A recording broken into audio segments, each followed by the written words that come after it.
Père Céleste, merci, merci pour cette opportunité que tu nous donnes de pouvoir partager une fois de plus ta parole aujourd'hui avec nos frères et sœurs, avec nos amis via les réseaux sociaux. Nous te bénissons, Seigneur, pour cette prédication. Il est écrit que c'est poussé par le Saint-Esprit que les hommes ont parlé de la part de Dieu. Alors, je prie au nom de Jésus afin que le Saint-Esprit me pousse à parler de ta part, afin de bénir, Seigneur des multitudes, dans le nom puissant de Jésus-Christ de Nazareth que nous avons prié. Amen. Amen et Amen. Bonjour à toutes et à tous. J'espère que vous allez bien par la grâce de Dieu. Je suis le frère Maxime et je reviens comme d'habitude pour nous édifier, pour nous encourager au travers de la parole de Dieu. Je crois en ce jour que le Saint-Esprit est en train de faire de grandes choses dans ce monde et que la parole de Jésus-Christ est en train de toucher des multitudes et je m'attends à ce que votre vie soit changée, que votre vie soit transformée, que vous puissiez faire une rencontre avec Jésus-Christ si cela n'a pas encore été fait. Je prie également pour que la gloire de Dieu soit visible dans votre vie, dans le nom puissant de Jésus. Alors aujourd'hui, nous allons partager encore la parole de Dieu et j'ai des bonnes nouvelles parce qu'aujourd'hui, nous allons parler d'un sujet très, très intéressant. Nous allons parler aujourd'hui de la grâce de Dieu. Nous allons parler de la grâce de Dieu. Souvent, nous disons, oui, c'est par la grâce de Dieu. C'est une expression qui est très, très, très, très utilisée, qui est très, très, très répandue. Et donc, aujourd'hui, nous allons parler de la grâce de Dieu. Nous allons voir ce que c'est que la grâce de Dieu. Alors, d'entrée de jeu, j'aimerais nous lire quelques passages bibliques qui vont nous aider pour introduire notre sujet. Et le premier passage biblique que je vais lire, c'est celui qui se trouve dans la deuxième épître de Corinthiens au chapitre 13, le verset 13. La Bible dit ceci, que la grâce du Seigneur Jésus-Christ, l'amour de Dieu et la communion du Saint-Esprit soient avec vous. Que la grâce du Seigneur Jésus-Christ, que l'amour de Dieu et que la communion du Saint-Esprit soient avec vous. Donc, c'est une parole d'encouragement ou encore une prière que l'apôtre Paul adresse aux chrétiens de Corinthe. Il leur dit que la grâce du Seigneur Jésus-Christ, que l'amour de Dieu et que la communion du Saint-Esprit soient avec vous. Amen, amen et amen. Et il y a une autre parole que j'aimerais nous lire. J'aimerais nous lire également qui se trouve dans Éphésiens chapitre 2, le verset 8. La Bible dit ceci dans Éphésiens chapitre 2. En effet, c'est par la grâce que vous êtes sauvés par le moyen de la foi, et cela ne vient pas de vous, c'est le don de Dieu.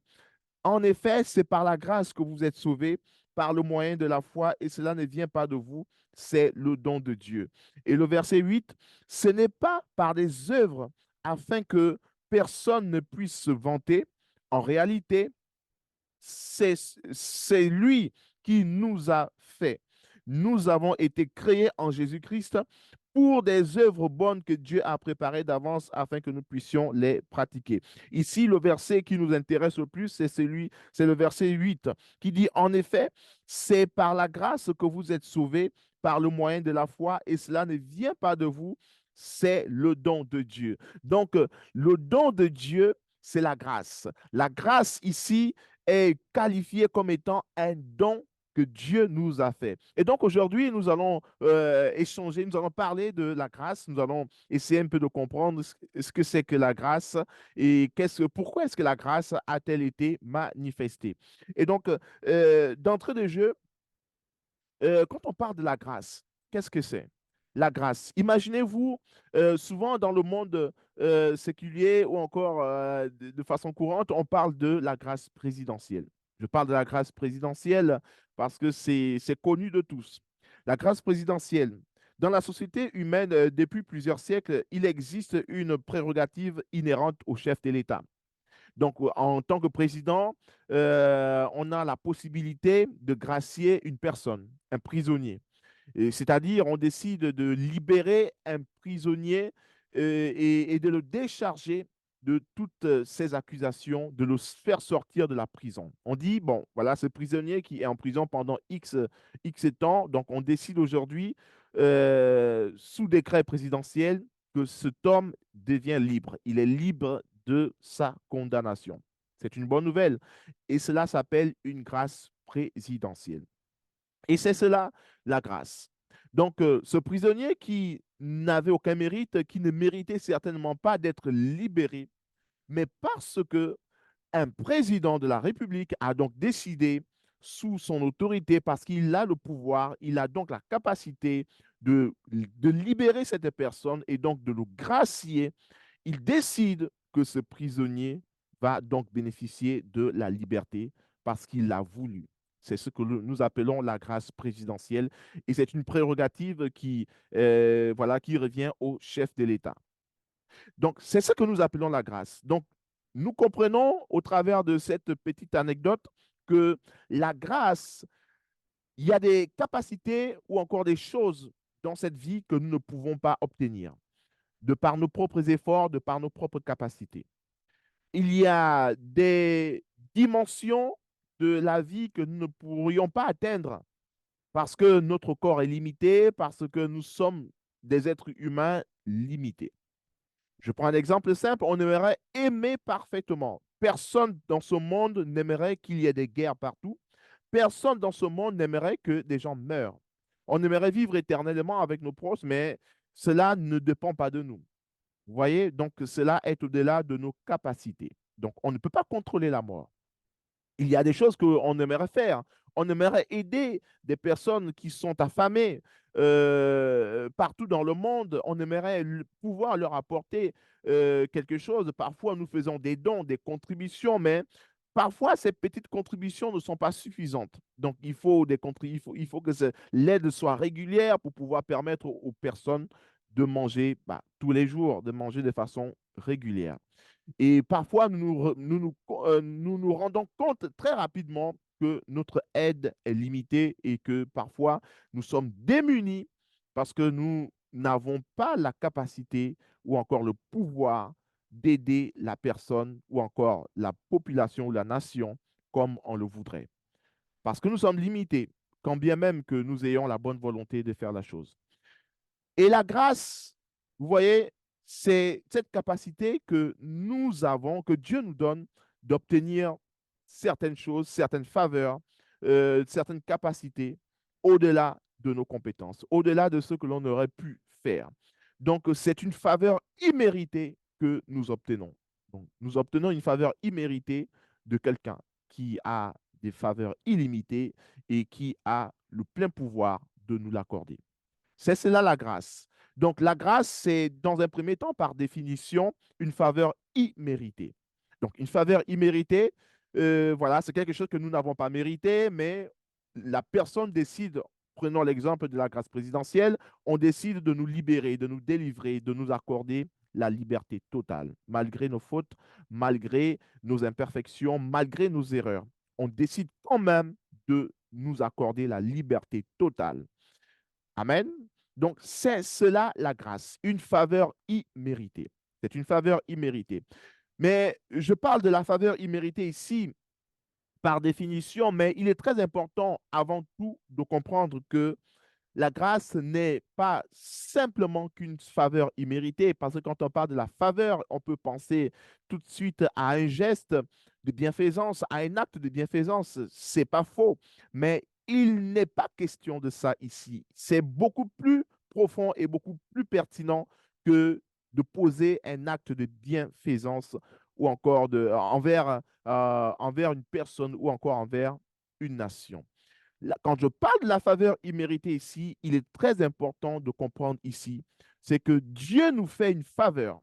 Dieu nous fait une faveur parce qu'il nous aime. Il nous aime d'un amour parfait, d'un amour inconditionnel. La Bible déclare que Dieu a tant aimé le monde qu'il a donné son Fils, Jésus-Christ, en sacrifice afin que quiconque croit en Jésus-Christ ne périsse point, mais ait la vie éternelle. Donc Dieu a tant aimé.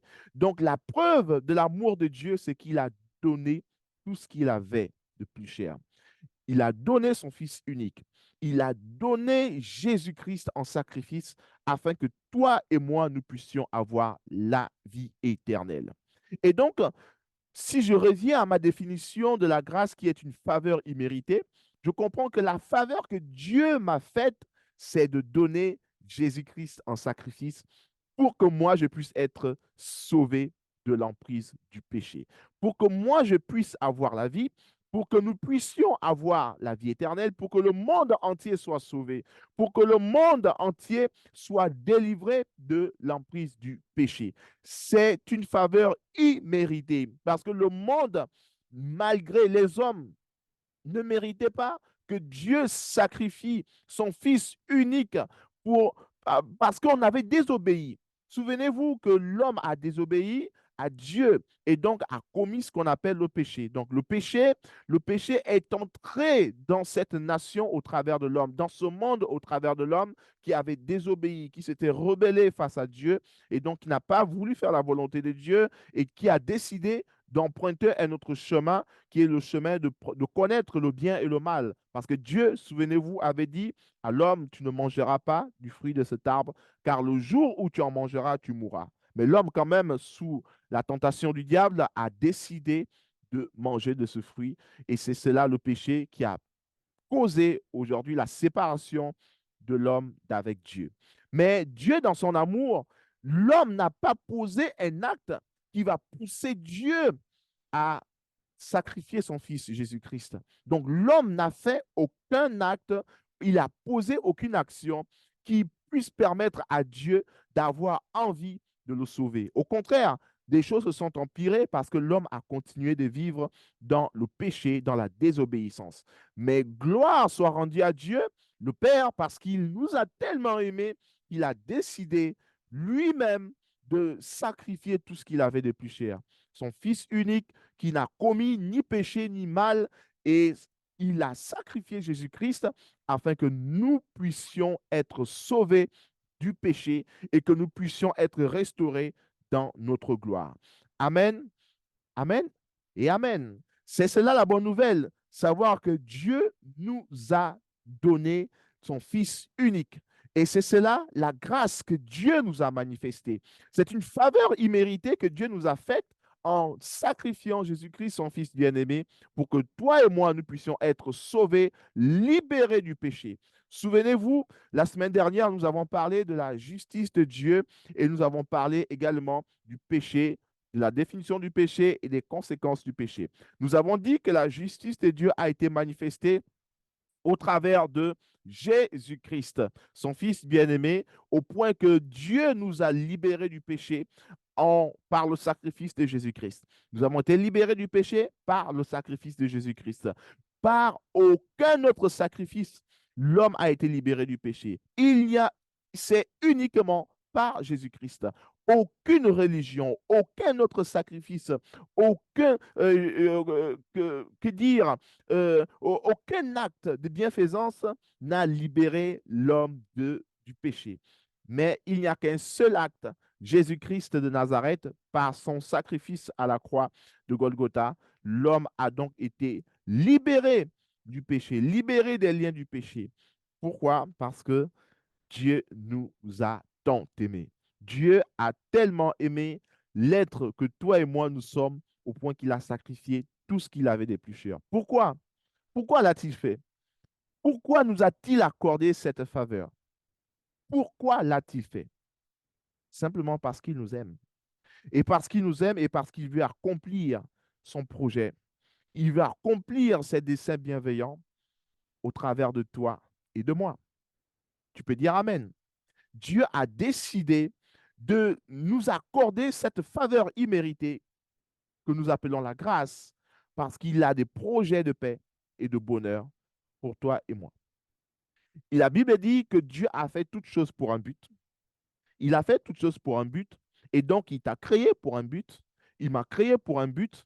Et si nous existons aujourd'hui, qu'on le veuille ou pas, nous existons parce que Dieu veut que l'on continue de vivre. Peu importe le chemin que nous avons emprunté, la bonté de Dieu est sur nous.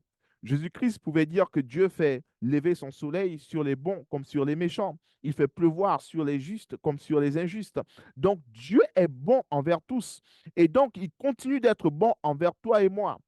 Et la preuve de son amour, c'est que Jésus-Christ est mort à la croix afin que toi et moi, nous puissions avoir la vie éternelle. Amen. C'est cela la faveur imméritée. Donc, la grâce, c'est une faveur imméritée. Et si nous avons donc compris que c'est une faveur imméritée, nous comprenons que la grâce est une personne. La grâce est une personne. La grâce n'est pas un acte de bienfaisance. La grâce est une personne. La grâce, c'est Jésus-Christ. C'est Jésus-Christ, la grâce.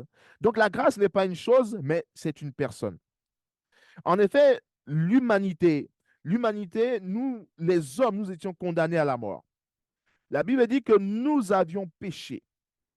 Et donc, parce que tous ont péché et donc sont privés donc, de la gloire de Dieu, et parce que nous avons péché par le péché, la mort a été introduite dans le monde. Donc, on va dire que nous étions tous condamnés à la mort éternelle. Mais gloire soit rendue à Dieu, parce que au lieu de la mort, Dieu nous a donné la vie au travers de Jésus-Christ, son Fils bien-aimé, qui est mort à la croix pour toi et moi. Tu peux dire Amen.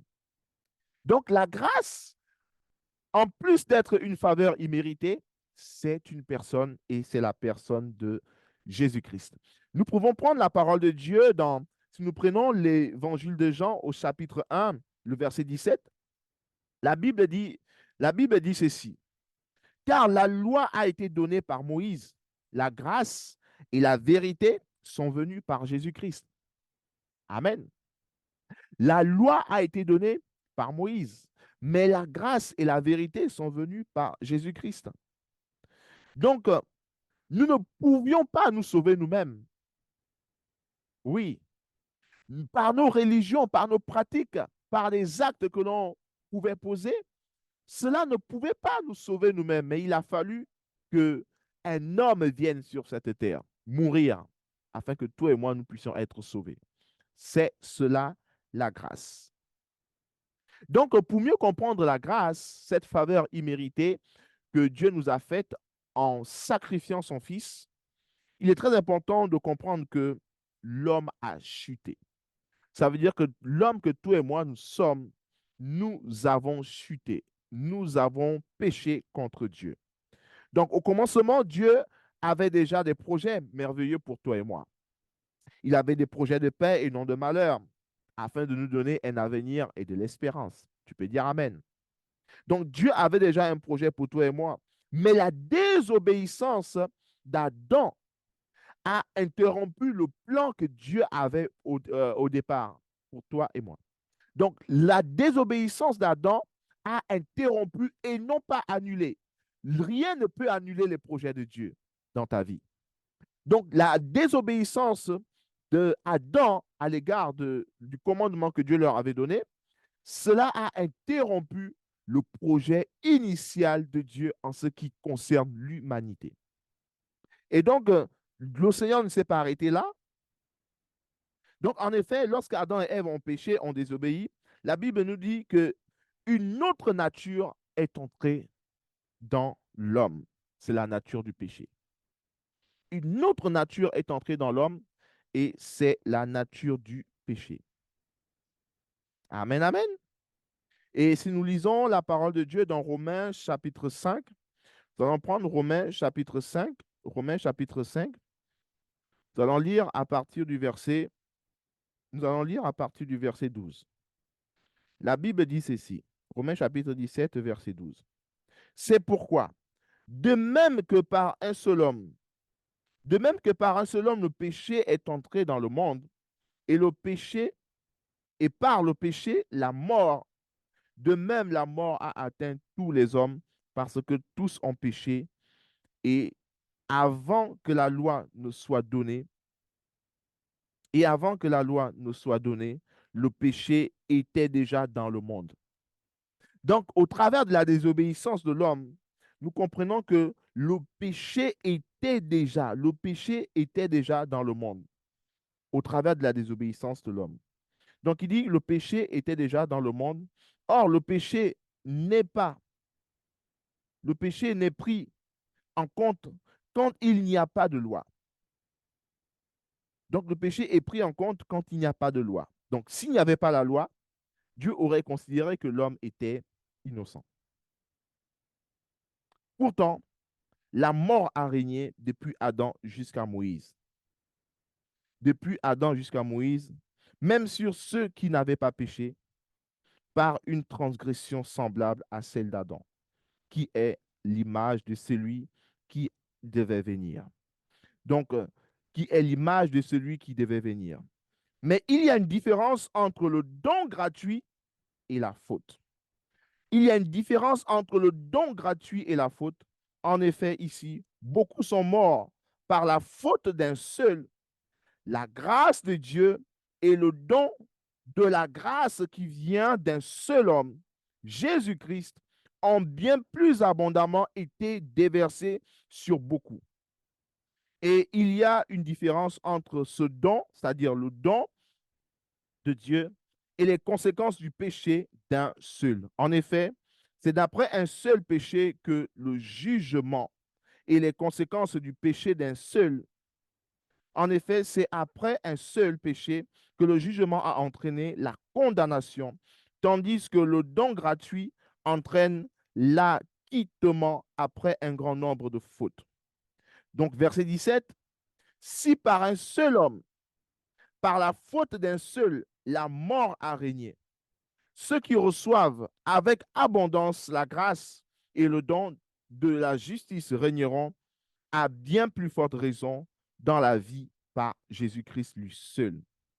Dans la vie par Jésus-Christ lui seul.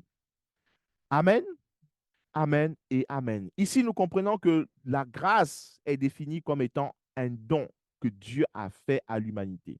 Et comme je vous l'ai dit que la grâce est une personne, et donc ce don que Dieu a fait à l'humanité, c'est Jésus-Christ, son Fils bien-aimé. Quelqu'un dise Amen. Et donc l'homme a chuté, et parce qu'il a chuté, et la mort est entrée dans le monde, et nous étions condamnés à la mort. Nous étions condamnés à la mort. Nous étions condamnés à la mort, et donc Dieu a décidé de nous racheter. Donc la première des choses à savoir, c'est que l'homme a chuté. Et parce que l'homme a chuté, Dieu, dans son amour, a décidé de venir racheter cet homme. Et comment est-ce que Dieu a fait pour racheter cet homme? C'est ce que nous allons voir. Donc Dieu, la volonté du Père a toujours été d'avoir une relation avec ses enfants. Donc si Dieu a décidé de venir nous racheter, c'est parce qu'il a toujours eu pour volonté d'avoir une relation avec nous qui sommes ses enfants. Tu peux dire Amen. Tu peux dire Amen. Donc, la volonté de Dieu a toujours été que nous puissions avoir une relation avec Dieu, avec lui. Amen. Donc, Dieu a toujours voulu que nous puissions avoir une relation avec lui. La volonté de Dieu a toujours été que nous puissions avoir une relation avec lui, car il nous considère comme ses enfants. Donc, comment donc ramener l'homme à un état de pureté et le rétablir dans sa relation avec le Père? Comment mettre un terme à la peine des prisonniers condamnés à mort que toi et moi nous sommes? Comment échanger leurs vêtements de culpabilité contre des vêtements de justice? Comment donc libérer l'homme de l'emprise de la culpabilité? Comment donc permettre à ce que cet homme-là puisse de nouveau avoir une relation de père et fils avec Dieu le Père? Il n'y avait qu'un seul moyen, Jésus-Christ de Nazareth. Il a fallu qu'il soit sacrifié. Et cela, nous le voyons dans ce passage de la Bible qui est dans 1 Pierre chapitre 1, le verset 18, qui nous dit ceci, du verset 18 au verset 19. Vous le savez en effet, ce n'est pas par des choses périssables ou encore corruptibles, comme de l'argent ou de l'or, que vous avez été rachetés, de la vaine manière de vivre de vos pères, que vous aviez hérité de vos pères ou de vos ancêtres. Le verset 19, mais c'est par le sang précieux de Jésus-Christ. C'est par le sang précieux de Jésus-Christ qui a été révélé dans les derniers jours. C'est par le sang précieux de Jésus-Christ sacrifié comme un agneau sans défaut et sans tache. Donc, nous avons été sauvés, non pas par de l'argent, non pas par de l'or, mais par le sang précieux de Jésus-Christ, qui a été livré, qui a été sacrifié comme un agneau sans défaut et sans tache. Jésus-Christ a été sacrifié comme un agneau sans défaut et sans tache. Donc, ça, c'est le prix du rachat de l'être que toi et moi nous sommes.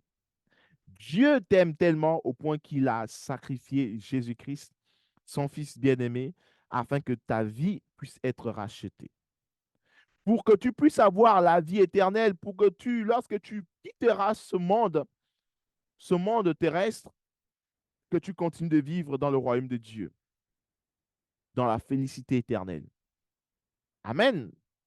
Et la bonne nouvelle est de savoir que Dieu nous a fait grâce. Dieu nous a fait grâce en sacrifiant Jésus-Christ afin que toi et moi, nous puissions être réconciliés avec lui, que nous puissions avoir la vie éternelle, que nous puissions manifester le but pour lequel Dieu nous avait créés. Souvenez-vous, vous ne pourrez jamais accomplir le but que Dieu a prévu pour vous si vous ne marchez pas selon ses voies. Si Dieu ne vous donne pas des voies et des moyens pour que vous puissiez accomplir le but pour lequel il vous a créé. Vous ne pouvez pas dire, ah non, je n'ai pas besoin d'accomplir le but, ma destinée en étant uniquement avec Dieu. Ça serait une grosse et fatale erreur. Parce qu'il n'y a que Dieu seul, le Créateur, qui sait réellement ce que vaut votre vie. Il n'y a que lui seul qui sait réellement ce dont vous avez besoin. Même vous et moi, nous ne savons pas réellement ce qu'il nous faut. Parce que Dieu qui nous a créés, il sait du plus profond de notre être ce qu'il nous faut afin de pouvoir vivre selon sa volonté sur cette terre. C'est pour cela qu'il nous a libérés dans un premier temps du péché. Il nous a libérés du péché. Il nous a pardonnés. Il nous a pardonnés. J'aime bien ce verset de la Bible qui est dans Éphésiens chapitre 1er, le verset 7 qui dit ceci. En lui, nous avons la rédemption. En Jésus-Christ, nous avons la rédemption par son sang. La rémission des péchés selon la richesse de sa grâce. En Jésus-Christ, nous avons la rédemption. Nous avons été pardonnés de tous nos péchés. Nous avons été pardonnés de tous nos péchés. Nous avons été remis de tous nos péchés parce que Dieu nous a tant aimés. Et la Bible nous dit que cet acte d'amour que Dieu pose envers l'homme, cela est une richesse de sa grâce. Quelqu'un dise Amen.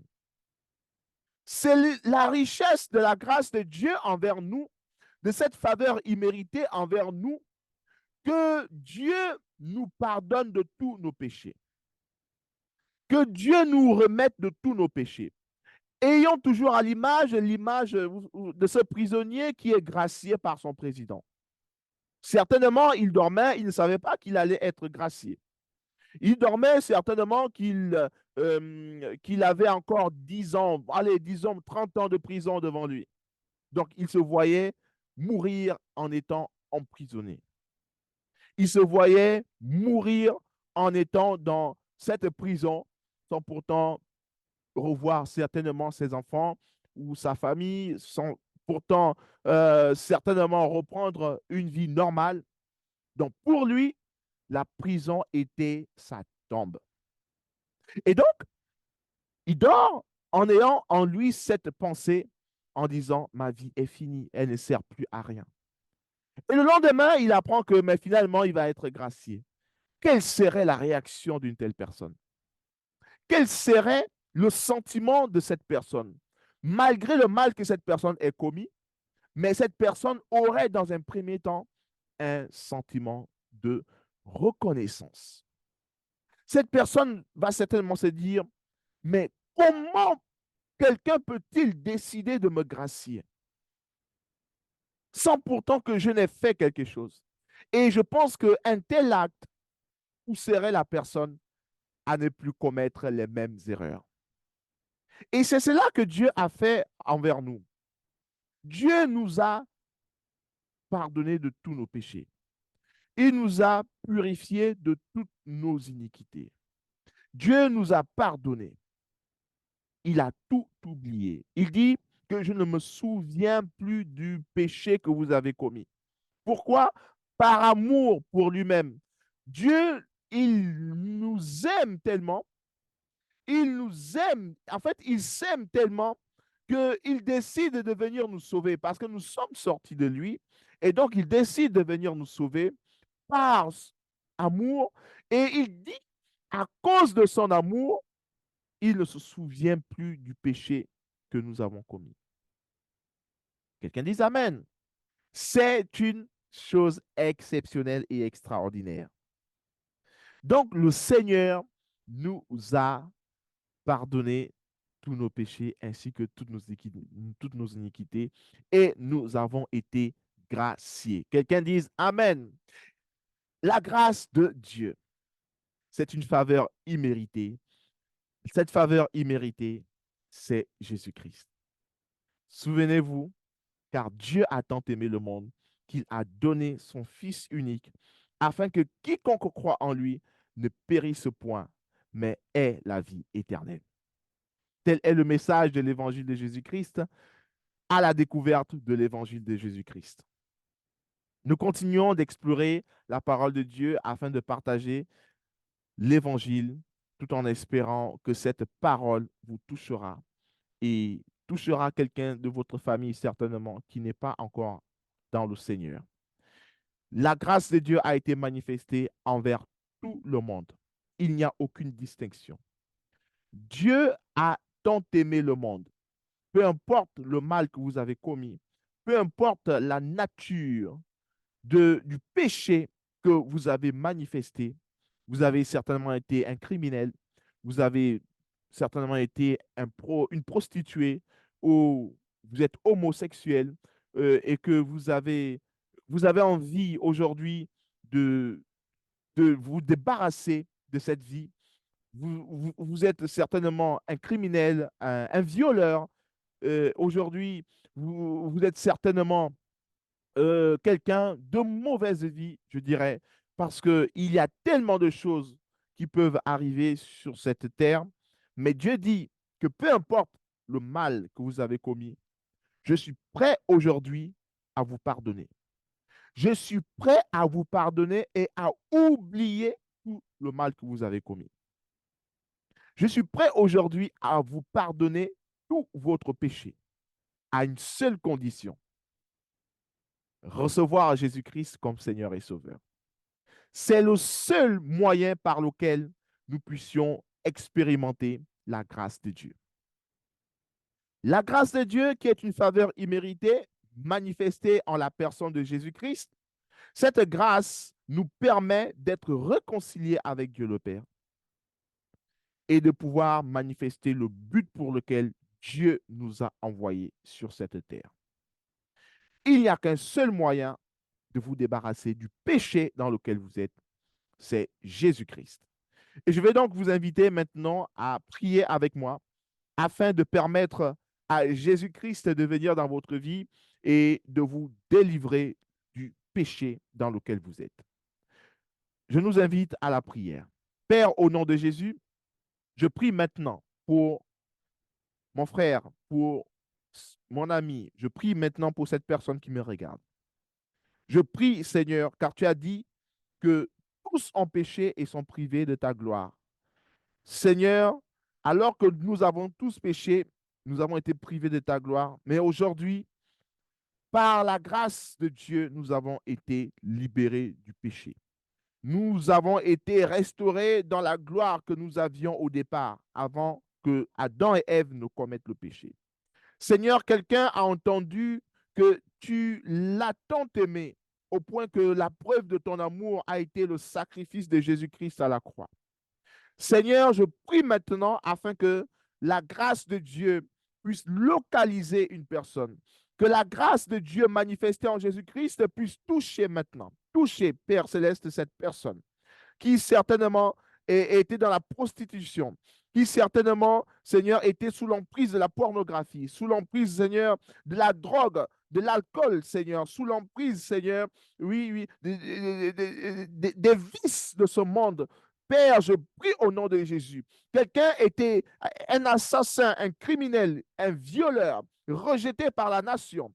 Je prie, Seigneur, maintenant pour que cette personne reçoive Jésus-Christ, que cette personne expérimente maintenant, reçoive le salut de Dieu en Jésus-Christ. Maintenant, au nom de Jésus, au nom de Jésus, ouvre ton cœur à Jésus-Christ, ouvre ton cœur et je prie pour ta délivrance. Maintenant, au nom puissant de Jésus, sois libéré de ce péché, sois libéré de ce vice. Jésus-Christ, il entre dans ton cœur et il te donne maintenant une nouvelle vie. Au nom puissant de Jésus, sois délivré totalement, sois délivré totalement, sois délivré, car Dieu t'a tant aimé, il a donné Jésus-Christ, son Fils unique, afin que tu puisses avoir la vie éternelle.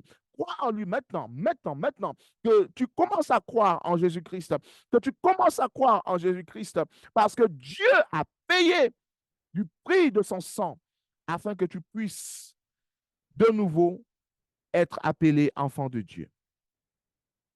Laisse Jésus-Christ entrer dans ton cœur maintenant, maintenant, maintenant. Je te vois recevoir Jésus-Christ et je vois ta vie être transformée. Je vois ta vie être changée.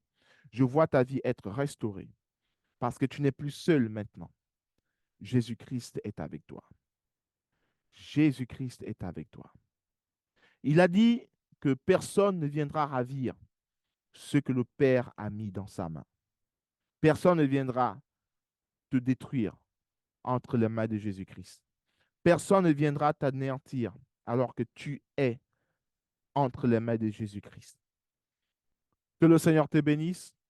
Si tu as fait cette prière et que tu aimerais partager ton témoignage, je t'invite à m'envoyer un message en privé afin que nous puissions tous ensemble rendre gloire à Dieu pour ses bienfaits au travers de cette prédication, de cette chaîne Maxime.Oyon TV. Que le Seigneur vous bénisse et à très bientôt pour un nouveau moment d'édification. Restez connectés. Nous sommes en train de parcourir l'évangile de Jésus-Christ. Nous sommes à la découverte de l'évangile de Jésus-Christ et je nous invite à rester connectés. Partagez au maximum ce message à quiconque vous aimeriez le partager afin que la grâce de Dieu, cette faveur imméritée manifestée en Jésus-Christ, puisse être révélée aux nations. Que le Seigneur vous bénisse et à très bientôt. Au revoir. Ton amour, ta puissance, ta présence dans ma vie. Ton amour, ta puissance, ta présence dans ma vie. Et je veux t'adorer de tout mon cœur. Et je veux t'adorer.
puissance